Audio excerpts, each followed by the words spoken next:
Wealth, Yoga, Wine. Welcome to my podcast. I'm Valerie Hill. Dream building or becoming a dream builder. What comes to your mind when I say those words? Well, Morrissey teaches an amazing program that I just attended for the fourth time. It's a 3-day intense program which teaches us how to build our dreams so they become reality. There are 6 steps, 3 of which I'm going to discuss. The first step is notice what you're noticing. What does that mean? You want to think thoughts that create images of your dream. Many of us get caught in this downward spiral thinking, I can't do this because I don't have that, I don't have any money, I have a crummy career. Notice that and stop it. Stop it immediately. Just say, nope. That's I'm working on building my dream, and here's how I'm going to do that.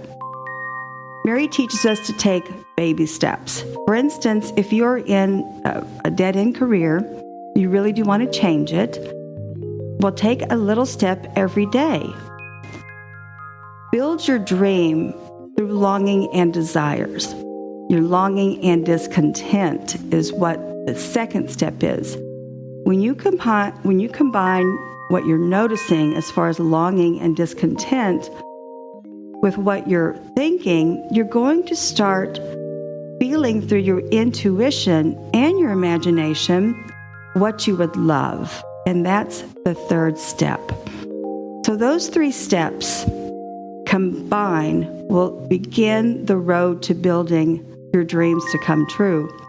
Price Pritchett says, when we start that downward thinking pattern, it takes practice to actually stop that downward spiral. Replace the word can't with can. I can find a new career. I can earn enough money. I can build the dream house. Someone who has built their dream, as an example, is the company Kira Grace. Kira Karmazin was feeling longing and discontent in a very successful career as a fashionista. She worked with Gap, she worked with Victoria's Secret as a senior buyer and a senior executive. Being a single mom, however, she was feeling a lot of longing and discontent because she wanted to provide a better home environment for her daughter. Thus, 2013 began the company Kira Grace, and her mission is to provide women with beautiful USA-made yoga clothing that is street-worthy. What makes her even more important in this culture of building your dream is that she works with women. She calls them global ambassadors and warrior ambassadors. And when you visit her website, which I will have, of course, on my podcast details, you'll scroll to the area where it talks about the global and warrior ambassadors. She is supporting women who are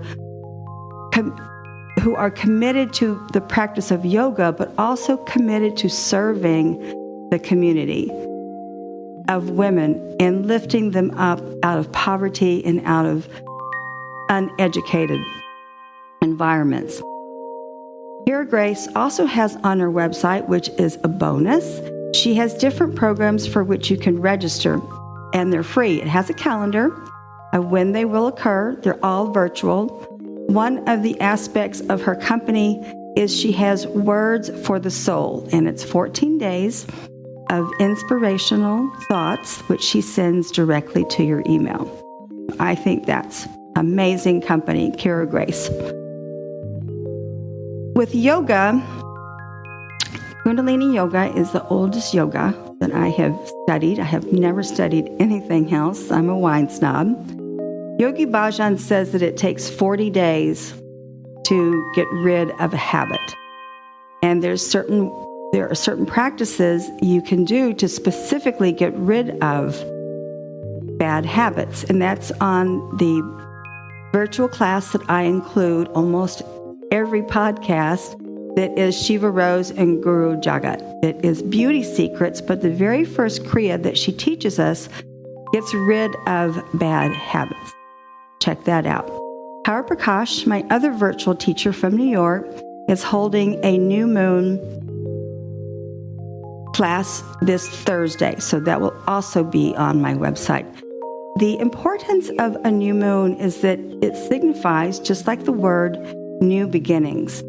And we are heading into the holidays, and many of us could use some new beginnings because the pandemic and some of the craziness in the world has created a lot of rift with our friends and even our families. When you practice this virtual class with Power Prakash, it's going to show you new ways to bond with your friends and with your family and create stronger relationships that are authentically caring and loving. Lastly, wine. Yes, we are in the midst of the holiday season now. Thanksgiving is right around the corner. Many people think the wines that go with Thanksgiving are your big, bold, heavy reds. That's the worst wine you can have. Number one, the alcohol is going to kill you. American Thanksgiving, our food is really rich, and it's also varied. The rule of thumb is to actually have a substantial white wine. If you want to go domestic, I would suggest a Chardonnay from ZD. Z is in zebra, D is in dog. ZD Wines. These two producers, they're just really good friends who have had this winery for at least 50 some odd years. They make the quintessential style of a rich Chardonnay that's not too overpowering for our rich foods. I would also look at Robert Zinsky. Both of these wineries are in Napa. Robert Zinsky does make some beautiful Pinot Noirs that most people believe is the quintessential Thanksgiving wine. I don't. But he makes a beautiful blended white, which is worth trying also. So look for that. I'll have the details on the podcast. I prefer, because I have a European palate, I would prefer an AOC Chablis. It doesn't have to be a Premier Cru or a Grand Cru. I would also look at something from Austria, perhaps a Gruner Veltliner. I would also maybe have a Spanish wine, a Rueda.